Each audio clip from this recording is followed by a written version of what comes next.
My classmate Peter didn't fit in. He was weak, introverted, and poor, often wearing the same dirty shirt for days. But there was something about his eyes. They were sharp and clear. Even when his classmates beat him up and left his body covered in bruises, you could tell by his eyes that he wasn't hurt. He also didn't participate in class unless the teacher asked him to. Then he would stand up, give the correct answer, and sit down again. It was during summer break when I saw Peter lying on a field. I lied down next to him and asked how he was. He responded, "I'm great. It's just a beautiful day." And I stayed with him until sunset. "Don't you want to go home?" "I don't think my family wants me." "You can't stay here through the night. Why don't you come sleep at my home?" "Wow, thank you. That would be awesome." I brought him home, but my mom wasn't happy. She said, "Why did you bring this bum here? Look how dirty he is." Well, I made Peter take a shower and then I gave him my blanket so he could sleep on my floor. But by the next morning, he was already gone. I didn't see him again until school started, and right during the first break, the other boys wanted to beat him up, but I went in between and told them to stop. "Leave him alone. He might be different, but that doesn't allow you to hurt him." Good luck defending him, little girl. The boy pushed me away so he could attack Peter, but that's when I started screaming as loud as I could. I wasn't hurt, but I pretended I was. When a teacher arrived, I said, "He smashed my head on the ground." She's lying. Don't believe her.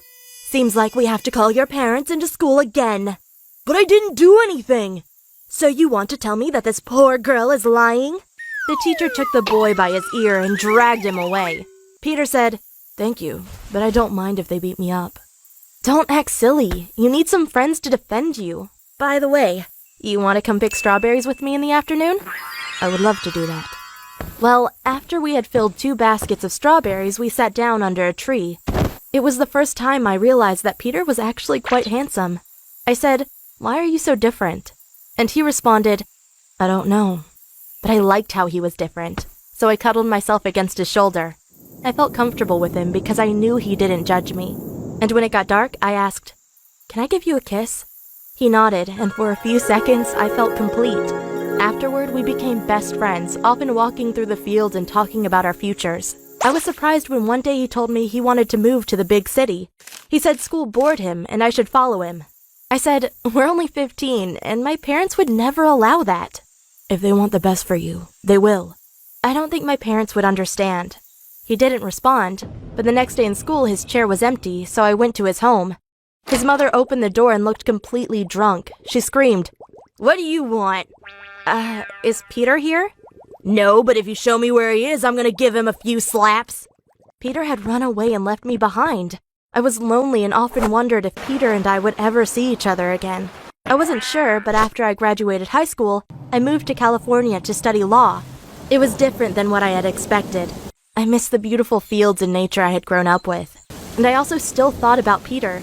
We'd only been together for 6 months when we were 15, but he was the only guy I'd ever loved. Of course, I had other guys interested in me in college, but I found them shallow and boring. But to stop feeling lonely, I started dating Michael. He was extremely ambitious and worked all day, which meant I didn't have to talk to him much. We had been together for 2 years when Peter called me on my phone. He asked if he could meet me at a cafe, and of course I said yes. Suddenly my hopes were up again.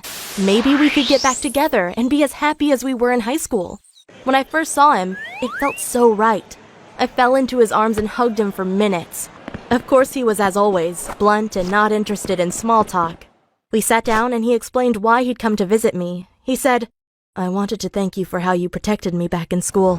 Growing up, I had no one who loved or cared about me, except you. Therefore, I brought you a gift." He handed me a check that read $300,000. I said, "No, I don't want your money. I want to know how you are and what you're doing." "Well, I'm mostly working and I'm good at it. Money doesn't mean much for me, so I brought you the check hoping it would make your life a bit easier." "Are you happy?" I asked, and he looked away saying, "I'm fine." "Do you have a girlfriend?" "No, I don't." For a moment, I was the happiest girl in the world. I was sure he had come to get back with me, but why wasn't he asking me out? Maybe he was too shy, so I said, "Do you still like me?" "Of course." "And have you ever thought about us two getting back together?" "I have thought about it, but I know it wouldn't work out." My heart crumbled and I asked, "Why not?"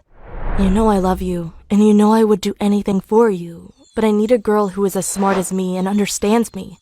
If I was with you, I would always feel lonely and only drag you down." You can imagine how much his words hurt, even though he didn't mean it in a bad way. He was just as blunt as always. I said, "Well, I want you to be happy too," but I couldn't hold back my tears. "Don't cry. You'll find a guy that makes you happy." Well, I didn't want to burden Peter any further, so I smiled and said, "Of course, I will find the right guy someday," even though I knew it was a lie. At the end, he said, "Just take the check."